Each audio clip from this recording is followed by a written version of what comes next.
Muito bom dia, caríssimos irmãos e irmãs, meus amigos, que a paz de Jesus esteja em você.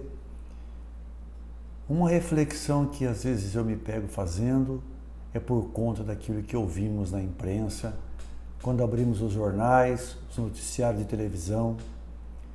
São sempre coisas erradas que a gente ouve, coisas más, agressões, desentendimentos, brigas pelo poder, seja político, econômico ou mesmo pessoal, num momento em que nós tanto precisávamos de união e de que todos estivéssemos irmanados em Cristo em busca de solução para nossos problemas.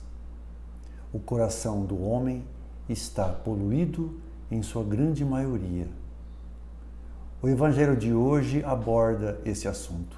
Mas antes eu queria ler para você, amigo dos anunciadores da Boa Nova, e também para você que nos assiste, um trecho da leitura da primeira carta de São Paulo aos Coríntios, que diz o seguinte: Irmãos, pregar o Evangelho não é para mim motivo de glória, é antes uma necessidade para mim, uma imposição. Ai de mim se eu não pregar o Evangelho. Se eu exercesse minha função de pregador por iniciativa própria, eu teria direito a salário. Mas como a iniciativa não é minha, trata-se de um encargo que me foi confiado. Em que consiste então o meu salário? Em pregar o Evangelho, oferecendo-o de graça, sem usar os direitos que o Evangelho me dá.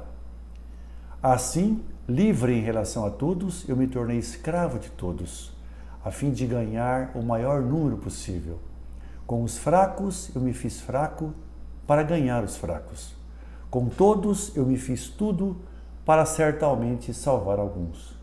Por causa do Evangelho, eu faço tudo para ter parte nele. Uma reflexão importante para aqueles que ouvem e tentam aprender e aplicar o Evangelho e também para aqueles que anunciam a Boa Nova. Antes de chegarmos ao Evangelho, eu queria homenagear a personalidade do cristianismo que hoje celebramos.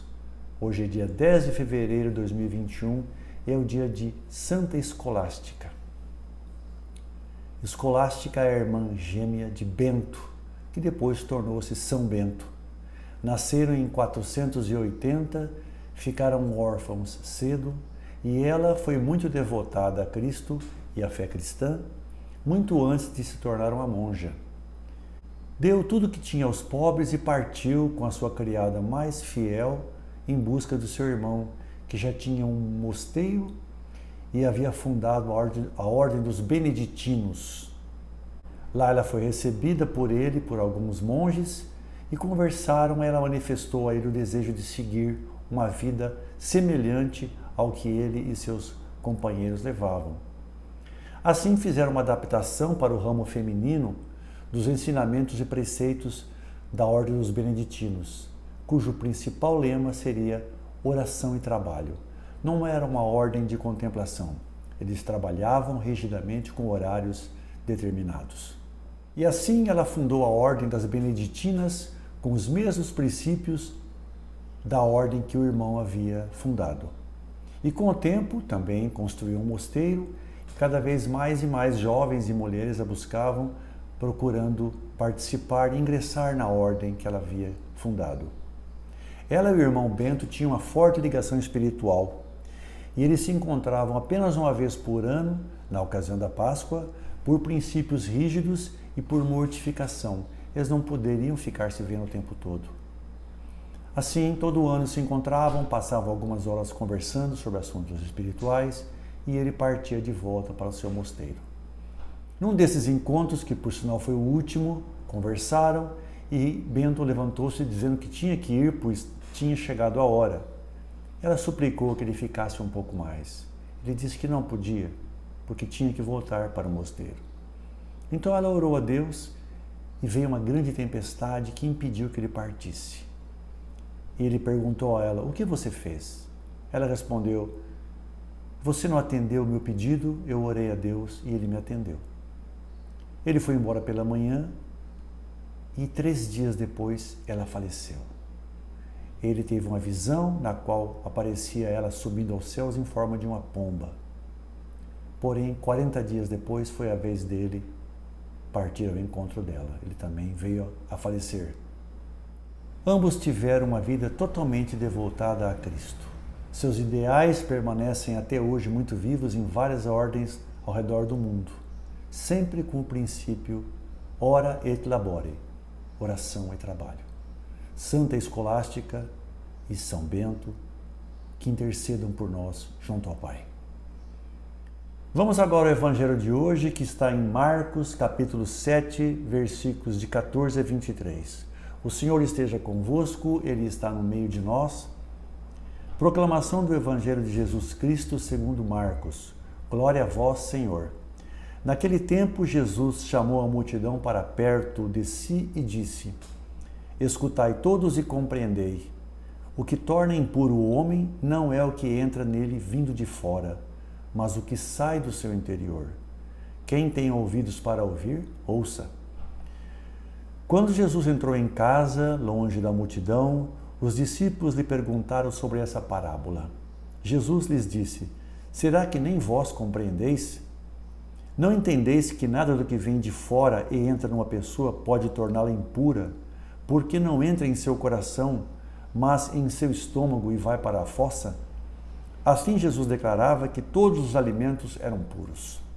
E disse: O que sai do homem, isso é o que torna impuro, pois é de dentro do coração humano que saem as más intenções, imoralidades, roubos, assassínios, adultérios, ambições desmedidas, maldades, fraudes, devassidão, inveja, calúnia, orgulho, falta de juízo.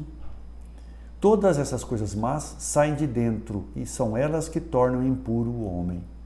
Palavra de salvação, glória a vós, Senhor.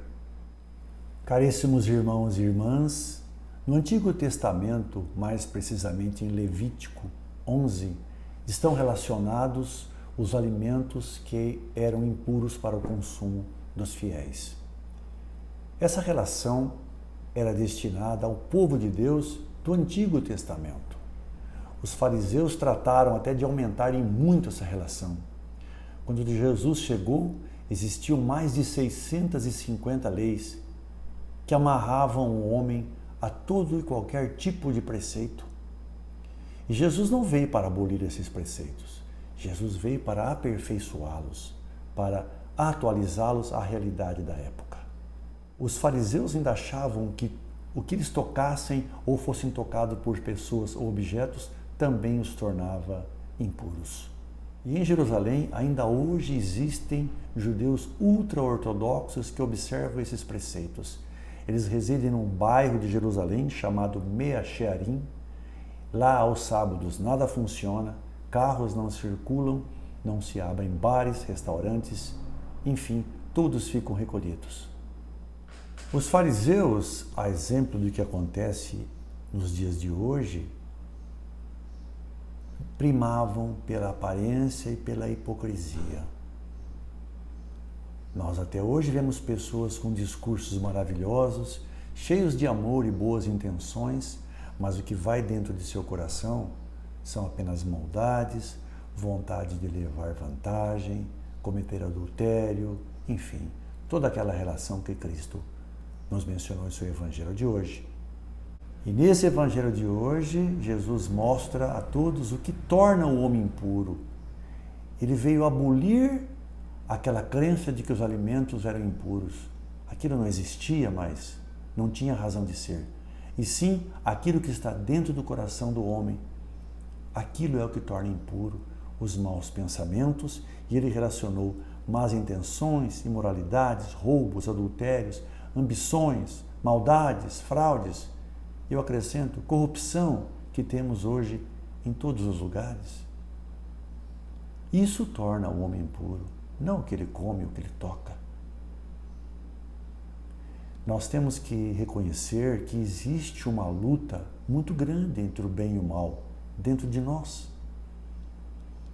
Por melhores que procuramos estar, seguindo os ensinamentos, Às vezes temos que reconhecer alguns pensamentos não recomendáveis podem passar por nossa mente, mas não é difícil afugentá-la, desde que nós oremos muito, lembremos-nos do que Cristo ensinou, pratiquemos a sua palavra. Nossas atitudes devem vir de um coração puro, sem más intenções. Temos que sempre estar em constante oração, em sintonia perfeita com Cristo dentro de nós, para que possamos superar esses momentos em que a maldade pode tentar nos levar para o lado errado. Nossa reflexão nesse sentido tem que ser constante, tem que ser praticamente o tempo todo, ver a quantas anda o nosso coração, a nossa alma e os nossos pensamentos, se eles estão em sintonia com aquilo que prevê a palavra de Deus e as orações. Por falar em oração, eu queria lembrar aqui um episódio, uma revelação que Santo Domingos de Gusmão, ou Santo Domingos, teve em 1214, na França. Ele morava em Toulouse. Nesse momento, a própria Virgem Maria lhe apareceu e recomendou a ele que rezasse muito o saltério ou o rosário e que recomendasse a todos aqueles fiéis que utilizassem também dessa mesma arma, pois a Ave Maria, a oração do terço e do rosário, a agradava muito. Então eu convido a você, junto comigo, para que a gente reze uma Ave Maria com todas essas boas intenções para que em nosso coração só exista o melhor. Ave Maria, cheia de graça, o Senhor é convosco, bendita sois vós entre as mulheres e bendito é o fruto do vosso ventre, Jesus. Santa Maria, Mãe de Deus, rogai por nós, pecadores, agora e na hora de nossa morte. Amém. Em nome do Pai, do Filho e do Espírito Santo. Amém.